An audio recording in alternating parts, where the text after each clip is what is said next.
بسم اللہ الرحمن الرحیم. بڑی ہی محبت کے ساتھ آواز بلند درود و سلام پڑھ لیجیے.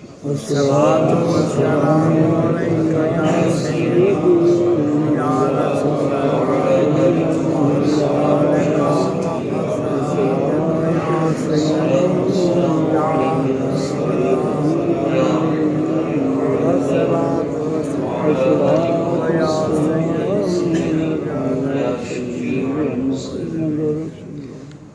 سیدنا شعیب علیہ السلام آپ کو اور آپ کی قوم کا تذکرہ ہو رہا تھا.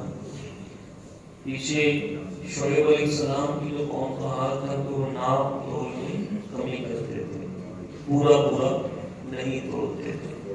اس سے یہ بھی معلوم ہوا کہ یہ ناپ تول میں کمی کرنا یہ بہت بڑا گناہ ہے. اسی وجہ سے بھی قوموں پر عذاب آئے. تو باقی بھی اس کے علاوہ بھی وہ نافرمانی اختلاف, لیکن اللہ تعالیٰ نے شعیب علیہ السلام کی جو قوم کی نافرمانی کا تذکرہ کیا وہ ان ناپ تول میں کمی کی وجہ سے اس قوم کا تذکرہ کیا. تو شعیب علیہ السلام نے منع کیا کہ بھئی ناپ تول میں کمی نہ کرو. انہوں نے آگے سے جواب دیا قال الملأ الذین استكبروا من قومه لنخرجنك یا شعیب والذین آمنوا معك من قريتنا أو لتعودن في ملتنا قال أولو كنا كارهين. تو شعیب علیہ السلام نے منع کیا نا کہ ناپ تول میں کمی نہ کیا کرو, اللہ تعالیٰ کی احکامات کی پابندی کرو. تو ان کی قوم کے متکبر سردار کہنے لگے, جو چودھری تھے نا اس وقت, یعنی ان کی قوم کے جو چودھری تھے وہ کہنے لگے اے شعیب ہم ضرور تمہیں اور تمہارے ساتھ والے مسلمانوں کو اپنی بستی سے نکال دیں گے. اپنی بستی سے. اب انہوں نے تو اس کی تبلیغ کی بھئی یہ برا کام نہ کرو, اچھا کام کرو. انہوں نے آگے سے جواب کیا دیا ہم تمہیں اپنی بستی سے نکال دیں گے کہ تم ہمارے دین میں آ جاؤ. فرمایا کیا اگرچہ ہم بیزار ہوں. یعنی اب اس میں یہ دیکھیں کہ جو ہوتا ہے نا حکمران یا لیڈر, وہ چاہے تو اپنی قوم کو سیدھے راستے کی طرف لے آئے, اور اگر وہ چاہے تو اپنی قوم کو بگاڑ کی طرف لے آئے. ہم مسلمانوں میں ہی ایسے حکمران تھے کہ جنہوں نے دین کے اوپر عمل کیا تو کافی صرف ان کا نام سن کر وہ ان کا لرزہ تاری ہو جاتا تھا, وہ کام پہ لگ جاتے تھے. سیدنا فاروق اعظم رضی اللہ تعالیٰ, عمر بن عبدالعزیز رضی اللہ تعالیٰ, اور بھی بڑے بڑے حکمران ایسے ہیں کہ جن کا نام سن کر جو تھے وہ کافر مقام پہ لگ جاتے تھے, اور مسلمان عروج کرتے علاقے زیادہ تر وہ فتح پہ فتح ہم کرتے چلے آ رہے تھے. یعنی محمد بن قاسم عرب کے ہو کر وہ سندھ میں آتے تھے. ایسے محمود غزنوی رحمۃ اللہ تعالی علیہ ہمارے جو بڑے بڑے بہادر. اور لیکن یہی ہم مسلمانوں نے ایسے حکمران گزرے کہ جنہوں نے پھر اپنی خواہشات پر عمل کیا اور عمل کر کے پھر اپنی قوم کو بھی اسی طرف لگا دیا. اب یہ جو مغلیہ سلطنت 700-800 سال قائم رہی, اس کے زوال کی آپ تاریخ پڑھ لیں تو ان کے جو آخری جو بادشاہ گزرے ہیں انتہائی وہ احتجاج پرست, اور اس میں پھر مکاری بھی آ جاتی ہے. اور پھر وہ کیا کرتے تھے کہ جناب وہ ناچ گانا دیکھ لیا, شراب پی لی, شکار کھیل لیا, کتوں کو پال لیا, جانوروں کو پال لیا. یہودیوں نے بڑی سازشوں سے ہم مسلمانوں کو, حکمرانوں کو اس طرح لا کر کھڑا کر دیا. اور پھر کیا ہوگا کہ اب ہمارے جو اسلامی ممالک ہیں ان کی تعداد کتنی ہے؟ اسلامی ملک ہے 55 کے قریب ہے, 55 ہمارے اسلامی ملک ہیں, اور ایک اسلامی ملک دوسرے اسلامی ملک کے وہ اتنا سا نہیں, بس کوئی اسلام کا ہوگی بس اتنا ہی. یعنی اتنا ہم آپس میں بکھر گئے ہیں کہ 55 ہمارے اسلامی ملک ہونے کے باوجود کافر ہمارے اوپر قبضہ کیے ہوئے ہیں۔ جتنے وسائل ہم مسلمانوں کے پاس ہیں کافروں کے پاس اتنے وسائل نہیں، لیکن پھر بھی کافر ہمارے اوپر وہ جمے ہوئے ہیں، انہوں نے ہمارے نفس بھی قبضہ کر لیا، ہماری جانوں بھی قبضہ کر لیا۔ آج ہم یعنی وہ مجھے وہ اندرا گاندھی کا ایک میں نے پڑھا تھا سنا تھا، تو اندرا گاندھی نے انٹرویو میں کہا تھا کہ ہمیں پاکستان کو اب اس پاکستان سے جنگ کرنے کی ہمیں ضرورت نہیں ہے۔ تو پوچھا بھی کیوں ضرورت نہیں پاکستان سے جنگ کرنے کی؟ وہ تو ہندوستان پہ پڑا ہے پاکستان سے جنگ کرنے کی ضرورت نہیں ہے۔ اس نے آگے سے جواب یہ دیا کہ ہمارا کلچر جو ہے وہ سارا تو پاکستان میں جا چکا ہے، جو ہم کرتے ہیں وہی پاکستان میں کرتے ہیں۔ اب ہم دیکھ لیں، اب یہ ہمارے شادی بیاہ کے معاملات سے شروع ہو کر وہ اینڈ تک ہم اپنے حالات پر غور کریں کہ ہم کہاں پر کھڑے ہیں۔ اچھا پھر یہ بھی ہے کہ ہمارا یہ ایک لو طبقہ ہے جو غربت میں ہے، ایک ہے درمیانہ طبقہ جو نہ غریب ہے نہ بہت امیر ہے، ایک ہے ہمارا اپر طبقہ یہ بہت جو امیر ہے۔ جو غریب طبقہ ہے یہ بھی کچھ نہ کچھ دین کے قریب ہے، جو درمیانہ یہ بھی کچھ نہ کچھ دین کے قریب ہے، ان میں کچھ نماز پڑھتے ہیں کچھ نہیں پڑھتے، کچھ دین سے کچھ نہیں۔ جو اپر طبقہ ہے تقریباً 90% وہ دین سے اس طرح دور ہوئے کہ ایک طرف اگر کسی کافر کو کھڑا کرنے کی طرف اس کو کھڑا کرنے بندہ پہچان نہیں پائے کہ مسلمان یہ ہمارا اپر لیول ہے۔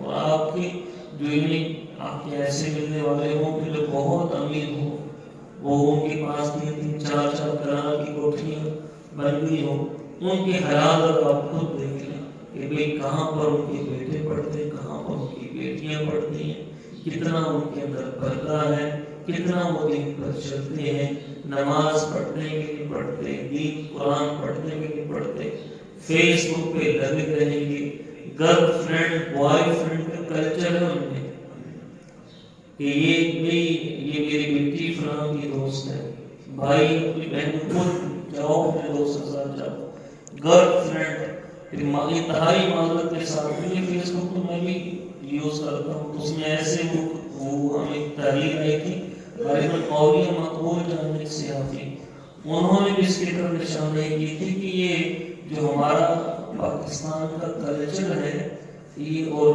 پاکستان کا جو میڈیا ہے یہ ہمیں کس طرف لے کے جا رہا ہے۔ رات کی بھائی سے بات ہو رہی تھی، وہ کہ یہ جو ہمارا پاکستانی ڈرامے جو دکھا رہے ہیں جو ہمارے گھروں میں چلتے ہیں، یہ تو ہم سمجھتے کہ ہاں ماشاءاللہ بڑا ہماری عورتیں سے سیکھے گی۔ ڈراموں میں کیا دکھایا جا رہا ہے کہ دیور کا اپنی بھابھی کے ساتھ برا رشتہ ہے، سسر کا اپنی بہو کے ساتھ برا رشتہ ہے، پھر جناب وہ کوئی اپنی بیوی کے پیسے لے کر اپنی بیوی کو بیچ رہا ہے، یہ پاکستان کا کلچر ہے۔ اور یہ ہم اپنی یعنی جو ہماری نسل بڑھ رہی ہے نا، کیونکہ یہ جن کی عمر ہو گئی یہ اب بچہ بیٹھا ہے یہاں پر 7-8 سال کا 9 سال 10 سال 11 سال، پھر ایسے جب پہلے اسکول کی لائف آتی ہے پھر کالج کی لائف آتی ہے، بچے سے جو ڈالیں گے وہی باہر نکلے گا نا، بولیے ایسے کہ نہیں، جو ڈالیں گے وہی باہر نکلے گا نا۔ تو یہ اتنا وہ دل روتا ہے اس بات پہ کہ ہم کس طرف جا رہے ہیں، کس طرف جا رہے ہیں، نہ کسی کے بیٹھنے کا حیا، نہ کسی کے اٹھنے کا حیا، نہ کسی کے بندہ دین کی طرف بات لے کے آئے اس کو سننے کا جواب کو آئے بھی بول بھی لگے رہتے ہیں، بول بھی لگے رہتے ہیں۔ بہرحال ہم نے تو پھر بھی انشاءاللہ اپنی ڈیوٹی دینی ہے، چاہے ہمارے ساتھ کوئی کیسا بھی برتاؤ کرے، لیکن میرے بھائی یہ قوم تھی۔ اب میں نے یہ پیچھے حود علیہ السلام کا تذکرہ گزرا ہے، قوم سمود صالح علیہ السلام کا تذکرہ گزرا ہے، لوط علیہ السلام کا تذکرہ گزرا ہے، شعیب علیہ السلام کا، یہ جتنے بھی ان کے اوپر قوموں کے اوپر عذاب آئے ہیں یہ اب ساری کوالٹیاں ہمارے اندر موجود ہیں۔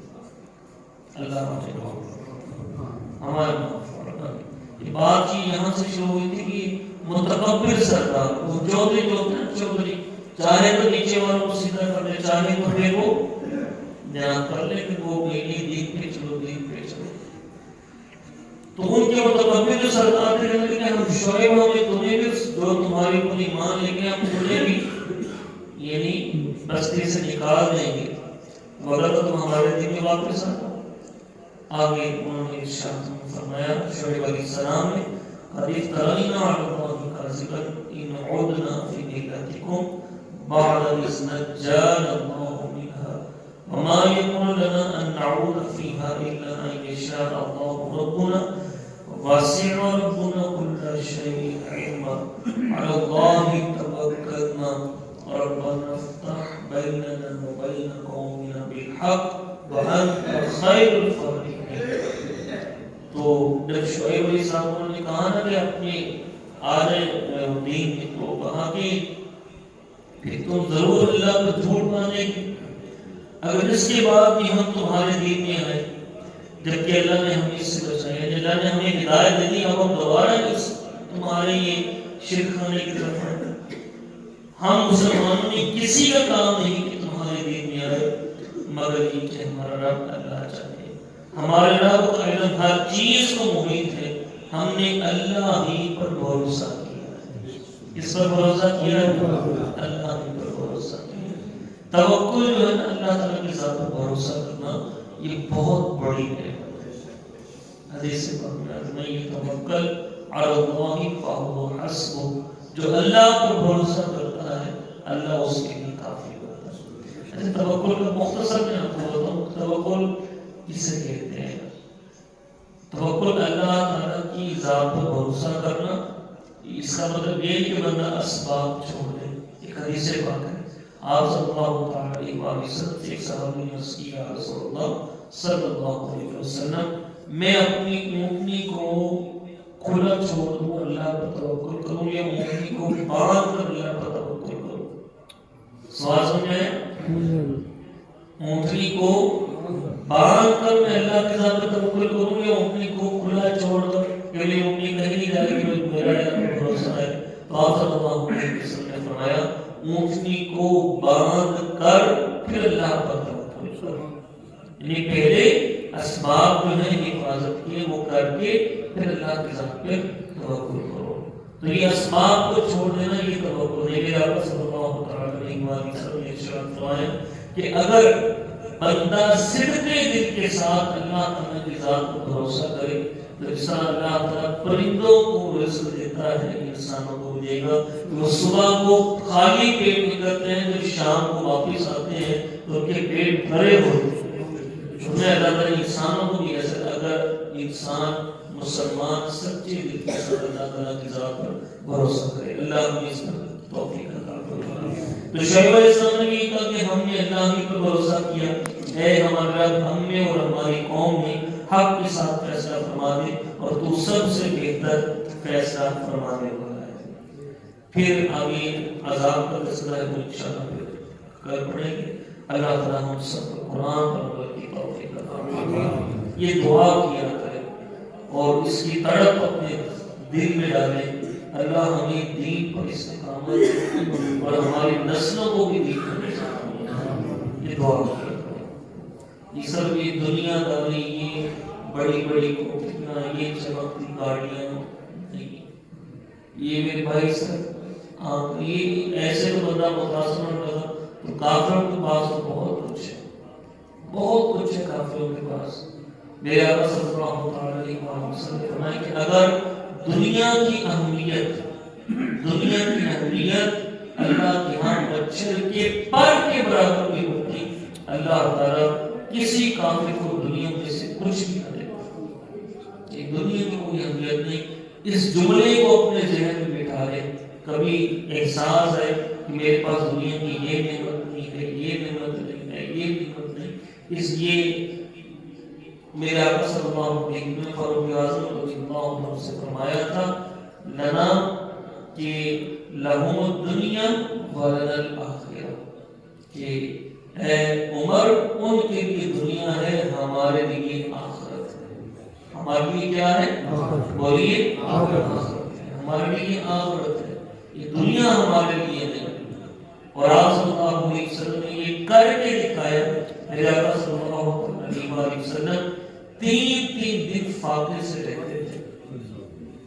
3 دن ہم اسے فاقے سے تو دیکھا اللہ کے حضور کے داسے کھاتے اور اچھا کھاتے ہیں, اچھا پیتے ہیں, اچھا ہمارا کپڑا ہوتا ہے. صحابہ کرام میں سے ان کے پاس تن کی کپڑا بھی نہیں ہوتا تھا. بعض بس اتنا کپڑا ہوتا تھا کہ وہ ان کا صدر ڈھکتا نہ بس اتنا کپڑا ہوتا تھا بعض کے پاس. تو یہ تو اللہ نے ہمیں بہت ساری نعمتیں دی. تو اللہ کی رضا کے راضی کبھی بھی یہ دل میں نہ آئے کہ بھئی میرے پاس یہ اس طرح ہوتا اس طرح ہوتا. ہاں یہ ڈر پانے چاہیے یار یہ بندہ اللہ کی بڑی عبادت کرتا ہے, کاش میں بھی اس کی طرح عبادت کروں. یہ بندہ دین پر بڑا عمل کرتا ہے, کاش میں بھی اس طرح دین پر عمل کروں. اللہ ہمیں کی توفیق عطا فرمائے, ہم سب کو دین پر چلنے کی توفیق دے اور ہمیں دین پر استقامت عطا فرمائے.